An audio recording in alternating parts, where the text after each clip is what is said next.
The Invisible Man by H.G. Wells. Chapter 18. The Invisible Man Sleeps.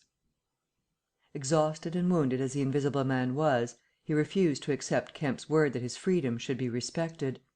He examined the 2 windows of the bedroom, drew up the blinds and opened the sashes, to confirm Kemp's statement that a retreat by them would be possible. Outside, the night was very quiet and still, and the new moon was setting over the down. Then he examined the keys of the bedroom and the 2 dressing-room doors, to satisfy himself that these also could be made an assurance of freedom. Finally he expressed himself satisfied. He stood on the hearth-rug and Kemp heard the sound of a yawn. "I'm sorry," said the Invisible Man, "if I cannot tell you all that I have done to night. But I am worn out. It's grotesque, no doubt. It's horrible, but believe me, Kemp, in spite of your arguments of this morning, it is quite a possible thing. I have made a discovery. I meant to keep it to myself. I can't. I must have a partner. And you. We can do such things. But to morrow. Now, Kemp, I feel as though I must sleep or perish." Kemp stood in the middle of the room staring at the headless garment. "I suppose I must leave you," he said. "It's incredible. 3 things happening like this, overturning all my preconceptions, would make me insane. But it's real. Is there anything more that I can get you?" "Only bid me good night," said Griffin. "Good night," said Kemp, and shook an invisible hand. He walked sideways to the door. Suddenly the dressing-gown walked quickly towards him. "Understand me," said the dressing-gown. "No attempts to hamper me, or capture me, or—" Kemp's face changed a little. "I thought I gave you my word," he said. Kemp closed the door softly behind him, and the key was turned upon him forthwith. Then, as he stood with an expression of passive amazement on his face, the rapid feet came to the door of the dressing-room, and that too was locked. Kemp slapped his brow with his hand. "Am I dreaming? Has the world gone mad? Or have I?" He laughed and put his hand to the locked door. "Barred out of my own bedroom, by a flagrant absurdity," he said. He walked to the head of the staircase, turned, and stared at the locked doors. "It's fact," he said. He put his fingers to his slightly bruised neck. "Undeniable fact. But—" He shook his head hopelessly, turned, and went downstairs. He lit the dining-room lamp, got out a cigar, and began pacing the room, ejaculating. Now and then he would argue with himself. "Invisible!" he said. "Is there such a thing as an invisible animal? In the sea, yes. Thousands, millions. All the larvae, all the little nauplii and tornarias, all the microscopic things, the jelly-fish. In the sea there are more things invisible than visible. I never thought of that before. And in the ponds, too. All those little pond-life things, specks of colourless, translucent jelly. But in air? No. It can't be. But after all, why not? If a man was made of glass, he would still be visible." His meditation became profound. The bulk of 3 cigars had passed into the invisible, or diffused as a white ash over the carpet, before he spoke again. Then it was merely an exclamation. He turned aside, walked out of the room, and went into his little consulting-room and lit the gas there. It was a little room because Dr. Kemp did not live by practice, and in it were the day's newspapers. The morning's paper lay carelessly opened and thrown aside. He caught it up, turned it over, and read the account of a strange story from Iping that the mariner at Port Stowe had spelt over so painfully to Mr. Marvel. Kemp read it swiftly. "Wrapped up," said Kemp.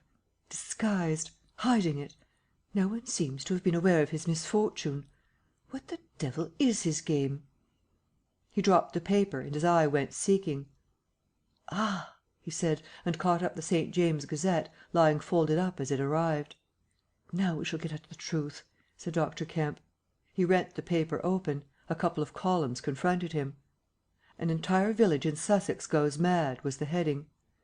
"Good heavens!" said Kemp, reading eagerly an incredulous account of the events in Iping of the previous afternoon that have already been described. Over the leaf the report in the morning paper had been reprinted. He re-read it. "Ran through the streets striking right and left. Jaffas insensible. Mr. Huxter in great pain, still unable to describe what he saw. Painful humiliation. Vicar. Woman ill with terror. Windows smashed. This extraordinary story probably a fabrication, too good not to print. Cum grano." He dropped the paper and stared blankly in front of him. "Probably a fabrication." He caught up the paper again and re-read the whole business. But when does the tramp come in? Why the deuce was he chasing a tramp? He sat down abruptly on the surgical bench. "He's not only invisible," he said, "but he's mad, homicidal." When dawn came to mingle its pallor with the lamplight and cigar smoke of the dining room, Kemp was still pacing up and down, trying to grasp the incredible. He was altogether too excited to sleep. His servants, descending sleepily, discovered him and were inclined to think that overstudy had worked this ill on him. He gave them extraordinary but quite explicit instructions to lay breakfast for two in the Belvedere study, and then to confine themselves to the basement and ground floor. Then he continued to pace the dining room until the morning's paper came. That had much to say and little to tell, beyond the confirmation of the evening before, and a very badly written account of another remarkable tale from Port Burdock. This gave Kemp the essence of the happenings at the Jolly Cricketers, and the name of Marvel.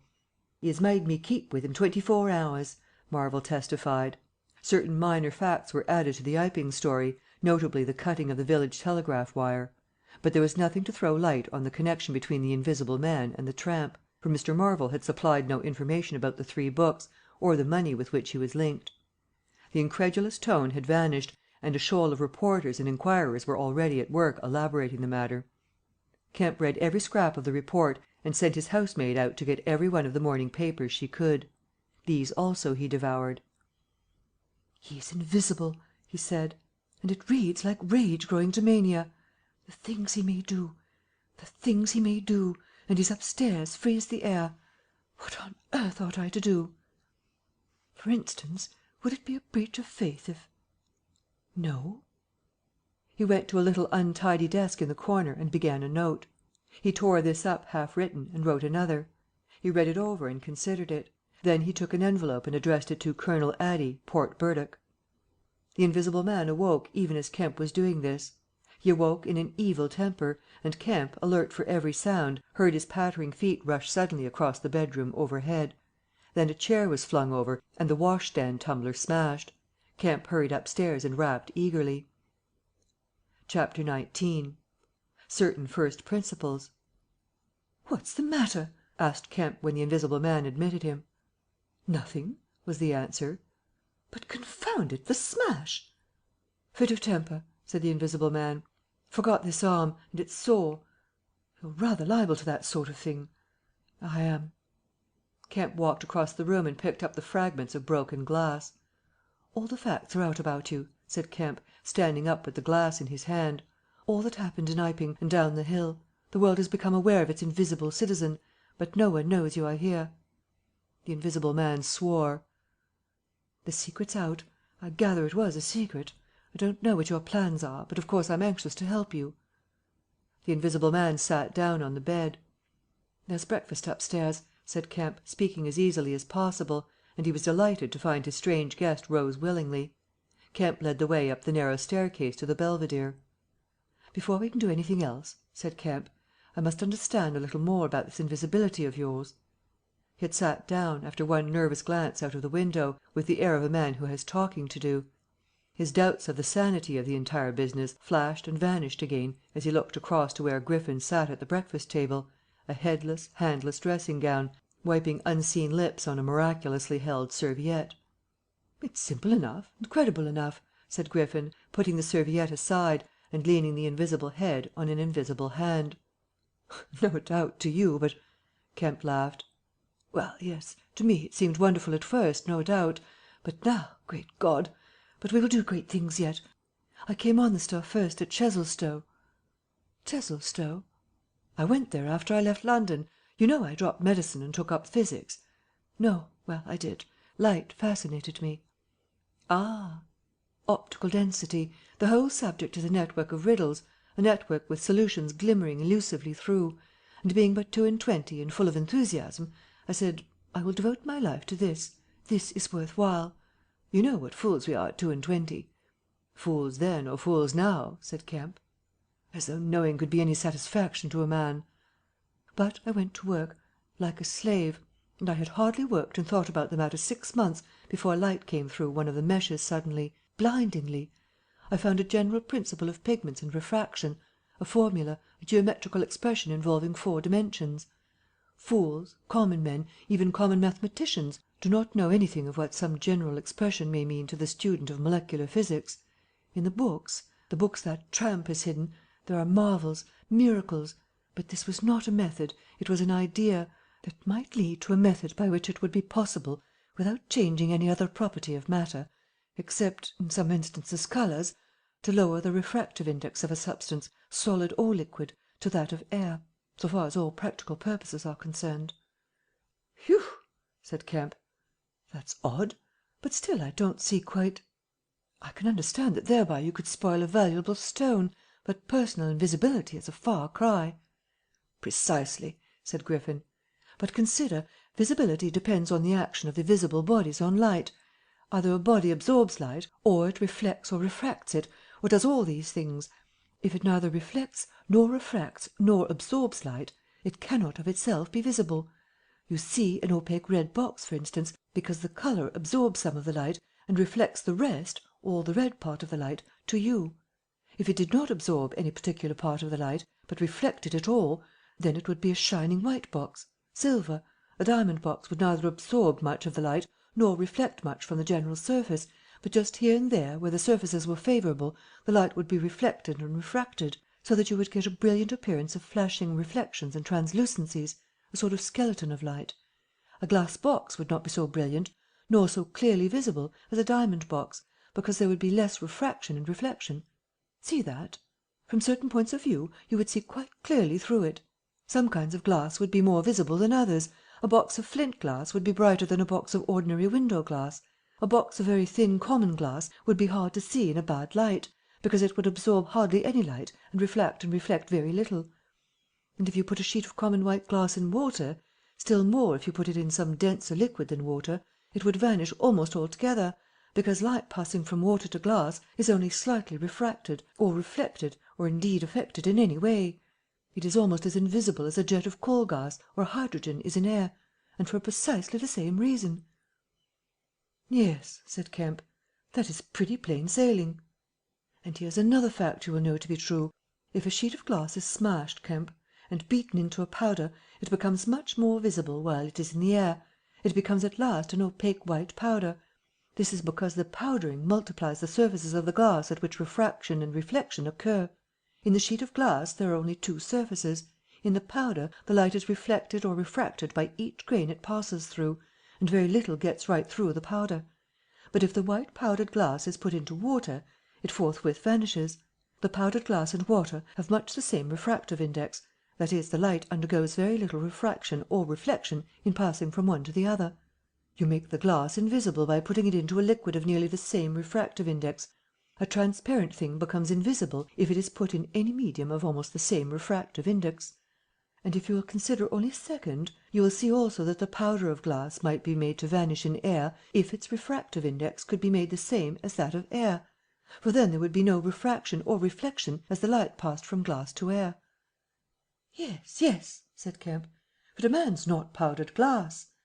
"No," said Griffin, "he's more transparent." "Nonsense." "That from a doctor! How one forgets! Have you already forgotten your physics in 10 years? Just think of all the things that are transparent and seem not to be so. Paper, for instance, is made up of transparent fibres, and it is white and opaque only for the same reason that a powder of glass is white and opaque. Oil-white paper, fill up the interstices between the particles with oil, so that there is no longer refraction or reflection except at the surfaces, and it becomes as transparent as glass.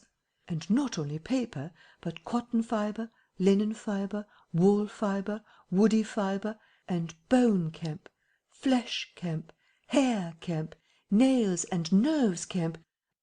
In fact, the whole fabric of a man, except the red of his blood and the black pigment of hair, are all made up of transparent colourless tissue. So little suffices to make us visible one to the other. For the most part, the fibres of a living creature are no more opaque than water." "Great heavens!" cried Kemp. Of course, of course. I was thinking only last night of the sea larvae and all jellyfish." "Now you have me. And all that I knew and had in mind a year after I left London, 6 years ago, but I kept it to myself. I had to do my work under frightful disadvantages. Oliver, my professor, was a scientific bounder, a journalist by instinct, a thief of ideas. He was always prying, and you know the knavish system of the scientific world. I simply would not publish and let him share my credit. I went on working. I got nearer and nearer making my formula into an experiment, a reality. I told no living soul, because I meant to flush my work upon the world with a crushing effect and become famous at a blow. I took up the question of pigments to fill up certain gaps, and suddenly, not by design but by accident, I made a discovery in physiology." "Yes?" "You know the red colouring matter of blood? It can be made white, colourless, and remain with all the functions it has now." Kemp gave a cry of incredulous amazement. The Invisible Man rose and began pacing the little study. "You may well exclaim. I remember that night. It was late at night. In the daytime one was bothered with the gaping, silly students, and I worked then sometimes till dawn. It came suddenly, splendid and complete in my mind. I was alone. The laboratory was still, with the tall lights burning brightly and silently. In all my great moments I have been alone. One could make an animal, a tissue, transparent. One could make it invisible. All except the pigments. I could be invisible, I said, suddenly realizing what it meant to be an albino with such knowledge. It was overwhelming. I left the filtering I was doing and went and stared out of the great window at the stars. I could be invisible, I repeated. To do such a thing would be to transcend magic, and I beheld, unclouded by doubt, a magnificent vision of all that invisibility might mean to a man, the mystery, the power, the freedom. Drawbacks I saw none. You have only to think. And I, a shabby, poverty-struck, hemmed-in demonstrator, teaching fools in a provincial college, might suddenly become this. I ask you, Kemp, if you, anyone, I tell you, would have flung himself upon that research. And I worked 3 years, and every mountain of difficulty I toiled over showed another from its summit. The infinite details and the exasperation. A professor, a provincial professor, always prying.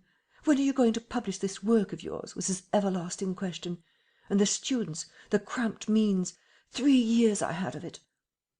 And after 3 years of secrecy and exasperation, I found that to complete it was impossible. Impossible." "How?" asked Kemp. "Money," said the Invisible Man, and went again to stare out of the window. He turned around abruptly. "I robbed the old man, robbed my father. The money was not his, and he shot himself." End of chapters 18 and 19.